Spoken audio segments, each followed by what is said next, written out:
प्रिय विद्यार्थियों, आज हम बीए फर्स्ट सेमेस्टर के विषय शिक्षा शास्त्र के पेपर शिक्षा के समाजशास्त्रीय आधार पेपर कोड EDU 101 के फर्स्ट यूनिट के 1.2 सब यूनिट का अध्ययन करेंगे।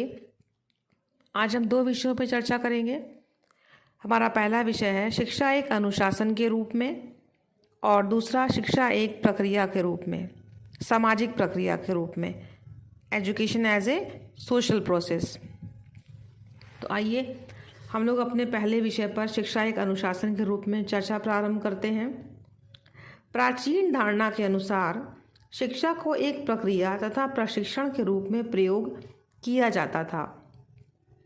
आधुनिक धारणा के अनुसार शिक्षा को एक प्रक्रिया तथा प्रशिक्षण के अतिरिक्त दूसरे विषयों की भांति अध्ययन का एक स्वतंत्र विषय अथवा अनुशासन माना जाता है। इसका कारण यह है कि अन्य विषयों की भांति शिक्षा में भी वे सभी विशेषताएं हैं जो प्रत्येक विषय या अनुशासन में होती हैं। ये विशेषताएं निम्नलिखित हैं। 5-6 विशेषताएं हम यहाँ पे चर्चा करेंगे। पहला है निजी पाठ्यवस्तु, दूसरा है पाठ्यवस्तु का क्रिया से संबंध, तीसरा है निजी विधियाँ, चौथा शोध की निजी विधियाँ, पांचवा चिंतन क्षेत्र, छठा पृथक संकाय। अब उपरोक्त विशेषताओं का हम इस वर्णन करेंगे। तो पहली विशेषता है निजी पाठ्यवस्तु।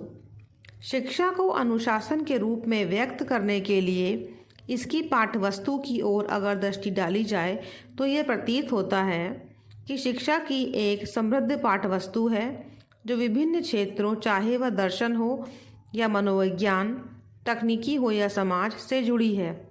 और यही कारण है कि इसकी पाठ्यवस्तु बहुत अधिक समृद्ध है, जिस कारण शिक्षा को एक अनुशासन कहा जा सकता है। नंबर 2 है पाठ्यवस्तु का क्रिया से संबंध। शिक्षा में हम दो पहलुओं का विशेष तौर से अध्ययन करते हैं। एक है सिद्धांत पक्ष, दूसरा है उसका व्यवहारिक पक्ष। शिक्षा शास्त्र में जो भी विषय वस्तु है वह सैद्धांतिक के साथ साथ व्यवहारिक जीवन से भी पूरी तरह संबंधित है। इसलिए हम शिक्षा को एक अनुशासन के रूप में व्यक्त कर सकते हैं। हमारा तीसरा बिंदु है निजी विधियाँ। शिक्षा को एक अनुशासन के रूप में घोषित करने के लिए अगर ये कहा जाए कि इसकी अपनी निजी विधियाँ हैं तो गलत नहीं होगा, क्योंकि प्रत्येक अनुशासन की अपनी शिक्षण विधियाँ होती हैं। ठीक उसी प्रकार वैज्ञानिक तथा कलात्मक सभी पक्षों से जुड़ी शिक्षण विधियाँ शिक्षा शास्त्र में मौजूद हैं और शिक्षा शास्त्र को समृद्ध कर रही हैं। चौथा पॉइंट है शोध की निजी विधियाँ। शिक्षा विषय की विषय वस्तु को समृद्ध करने के लिए इसकी अपनी कई शोध विधियाँ हैं, जिसकी वजह से यह समृद्ध विषय वस्तु वाला एक अनुशासन कहा जा सकता है। पांचवा है चिंतन क्षेत्र। शिक्षा शास्त्र शिक्षा और जीवन से जुड़ी विभिन्न समस्याओं पर उचित रूप से चिंतन करता हुआ देखा जा सकता है, फिर चाहे वह समस्या बालक के विकास से जुड़ी हो या शिक्षा के उद्देश्यों को निर्धारित करने की समस्या हो। शिक्षा शास्त्र का चिंतन क्षेत्र प्रत्येक क्षेत्र की समस्याओं का समाधान करते हुए देखा जा सकता है। इसीलिए इसका अपना एक चिंतन क्षेत्र भी है जिस पर कई विषयों पर चिंतन किया जाता रहा है और किया जा भी रहा है। हमारा आखिरी बिंदु है पृथक संकाय। एक अनुशासन के रूप में किसी विषय को व्यक्त करने के लिए यह आवश्यक हो जाता है कि प्रत्येक विश्वविद्यालय या कॉलेज में उसके नाम का एक पृथक संकाय विशेष रूप से विद्यमान हो। शिक्षा शास्त्र के बारे में अगर कहा जाए तो यह देखा जा सकता है कि बहुत से विश्वविद्यालयों में शिक्षा का शास्त्र का एक पृथक संकाय विद्यमान है। तो उपरोक्त इन 5 बिंदुओं निजी पाठ्यवस्तु, पाठ्यवस्तु का क्रिया से संबंध, निजी विधियाँ, शोध की निजी विधियाँ, चिंतन क्षेत्र, पृथक संकाय बिंदुओं पर अध्ययन करने के बाद हम ये अंत में कह सकते हैं कि शिक्षा शास्त्र को एक पृथक अनुशासन कहा जा सकता है। तो हम लोगों ने अपना एक हमारा जो फर्स्ट टॉपिक हमें डिस्कशन के लिए कहा था वो पूरा हुआ कि शिक्षा एक अनुशासन के रूप में। अब हम इसी को चर्चा को आगे बढ़ाएंगे और शिक्षा को एक सामाजिक प्रक्रिया के रूप में भी थोड़ा डिस्कस कर लेते हैं। शिक्षा एक सामाजिक प्रक्रिया है क्योंकि शिक्षा बालक को दी जाती है और बालक का विकास समाज में ही संभव हो पाता है। इस प्रकार हम ये कह सकते हैं कि शिक्षा एक सामाजिक प्रक्रिया है। हालांकि आज का वातावरण बहुत जटिल हो गया है, फिर भी इस विचारधारा में कोई परिवर्तन नहीं आया कि शिक्षा एक सामाजिक कार्य है।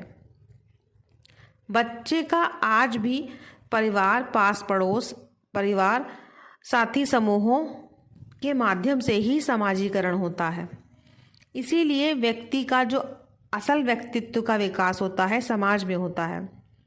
और शिक्षा एक सामाजिक प्रक्रिया इसलिए कही जा सकती है क्योंकि वह बालक का पूर्ण रूप से समाजीकरण भी करती है और वो समाजीकरण, वो शिक्षित करने की प्रक्रिया समाज में ही संभव हो पाती है, समाज के ही नियमों के आधार पर हो पाती है।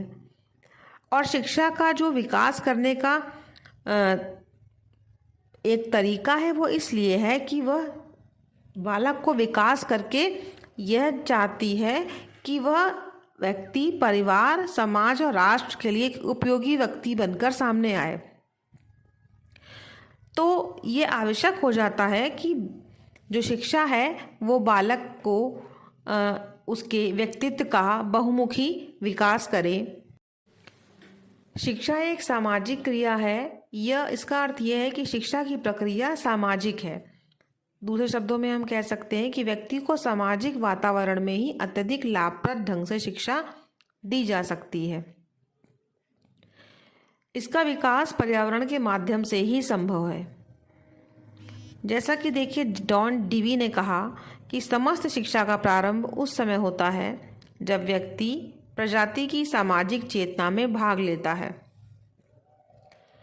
तो जो शिक्षा है वो बालक का पूर्ण समाजीकरण समाज में रह कर के ही करती है, उसकी व्यक्तित्व का विकास समाज में रहकर ही करती है, ताकि बालक का बहुमुखी विकास किया जा सके और बालक सामाजिक जिम्मेदारियों को निभा सके।